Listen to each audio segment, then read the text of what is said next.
आइए हम लोग पॉल साइंस क्लास 12 के नेक्स्ट चैप्टर को देखते हैं। Era of one party dominance, एक दलीय प्रभुत्व का युग। बेसिकली कांग्रेस पार्टी का युग था, उसके बारे में बात हो रही है। आजादी के जस्ट बाद का दौर है।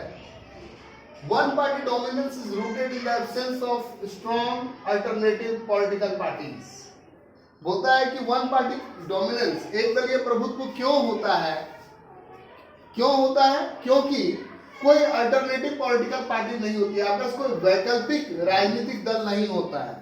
अगर कोई वैकल्पिक राजनीतिक दल होगा, अच्छा विपक्ष होगा, ठीक है, तो क्या होगा? उसे भी सीटें मिलेंगी। अभी बिहार का एग्जांपल ले लीजिए। कहने के लिए तो नीतीश बाबू जीत गए हैं, लेकिन चिराग पासवान ने बहुत अच्छी टक्कर दी है। तो एक वैकल्पिक व्यवस्था है। मैं किसी पार्टी को सपोर्ट नहीं कर रहा हूं, लेकिन मैं सिर्फ एक एग्जांपल दे रहा हूं। तो ये बात सत्य है। क्वेश्चन 2 में पूछा जा रहा है, when did the constitution of India came into effect? Bharat में संविधान कब लागू हुआ? तो ये क्वेश्चन तो बच्चा जानता है। 26 जनवरी 1950 को, और 26 जनवरी को हम लोग रिपब्लिक डे मनाते हैं। Who was the first chief election commissioner of India? बहुत सारे एग्जाम में पूछा जाता है, एसएससी वगैरह में भी पूछा जाता है। तो जो मुख्य निर्वाचन आयुक्त, चीफ इलेक्शन कमिश्नर, मुख्य निर्वाचन आयुक्त, ये कौन थे? पहले सुकुमार Singh. When were the first general election held in India? जो भारत में पहले आम चुनाव हुए थे वो कब? तो ये अक्टूबर 1951 से लेकर के फैब 1952 तक ये चले थे पहले आम चुनाव। What was proved by the successful general election in India in 1952? बोलता 1952 का जो चुनाव हुआ उसमें क्या चीज निकल करके आया? It was proved that democracy could be practical anywhere in the world in the condition of poverty or lack of education. तो हमने उस चुनाव के माध्यम से यह सिद्ध कर दिया था कि प्रजातांत्रिक मूल्यों को कहीं भी हम प्रयोग में ला सकते हैं, और कोई फर्क नहीं पड़ता है कि वो देश गरीब है या वहां इलिटरेसी है। लेकिन गरीबी और इलिटरेसी के बावजूद भी प्रजातंत्र, डेमोक्रेसी, ये व्यवहार में लाया जा सकता है। बेसिकली यहाँ पर एक बात है, जब अंग्रेज आजाद करके गए थे हमारे देश को, तो उनके मन में ये था कि ये राज्य फिर से आपस में लड़ पड़ेंगे और बहुत जल्दी हमें एक बार फिर से मौका मिल जाएगा।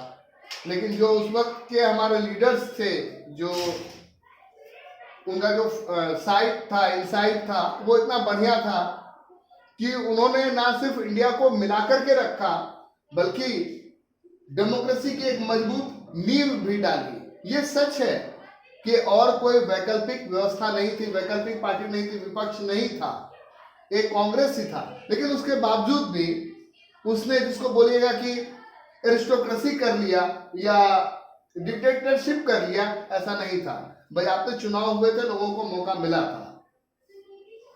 हमारा जो अगला क्वेश्चन है, how many seats in the Lok Sabha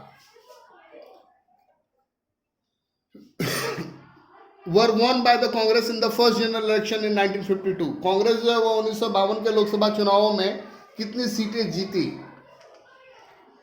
तो 364 सीटें जीती उसने, कांग्रेस ने, और कुल सीटों की संख्या जो थी वो थी 489 लोकसभा सीटों में उस कांग्रेस ने उस वक्त 364 सीटें जीती थी। अगला क्वेश्चन देखिए, question number 7, which party emerge the second largest party? Second largest party जो है वो कौन बनी? तो कम्युनिस्ट पार्टी जो है वो सेकेंड लार्जेस्ट पार्टी बनी। और आपको पता होगा कि केरला में कम्युनिस्ट पार्टी जो है उसने केरला में अपनी सरकार भी बनाई थी। 16 सीटें उसे मिली थी, और ये सेकेंड लार्जेस्ट पार्टी बनी थी 1952 के चुनाव में। महत्वपूर्ण क्वेश्चन है। फिर आगे पूछा जा रहा है, who was the founder of Jansangh? Bharatiya Jansangh का फाउंडर कौन था? जनसंघ के जन्मदाता कौन थे? तो श्यामा प्रसाद मुखर्जी, इन्हें भारतीय जनसंघ का जन्मदाता कहा जाता है।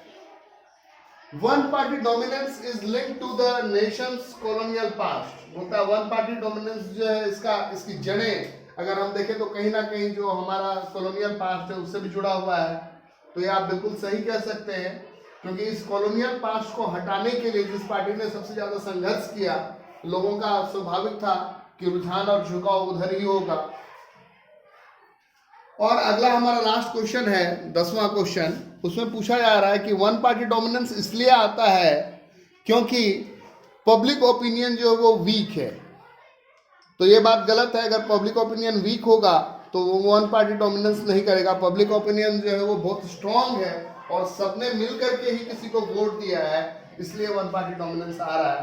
तो ये कथन जो है कि कमजोर जनाधार, कमजोर लोगों की सोच कमजोर है, इसकी वजह से वन पार्टी डोमिनेंस है, ये बात कहना गलत है। लोगों की सोच बहुत मजबूत है, तभी वो एक ही पार्टी को चुन करके ला रहा है। अभी जैसे एग्जाम्पल देख लीजिए बीजेपी को, इतने जगहों में, सब जगह जो अभी उपचुनाव हुए हैं उसमें भी हर जगह बोलबाला है, और बिहार में भी देख रहे हैं कि बहुत सारी सीटें लेकर के आई हैं, बल्कि नीतीश बाबू से भी ज्यादा सीट बीजेपी को ही मिला है। तो इस तरीके से हम देखते हैं कि यहाँ पर पब्लिक ओपिनियन इसके लिए फैक्टर नहीं है। Thank you.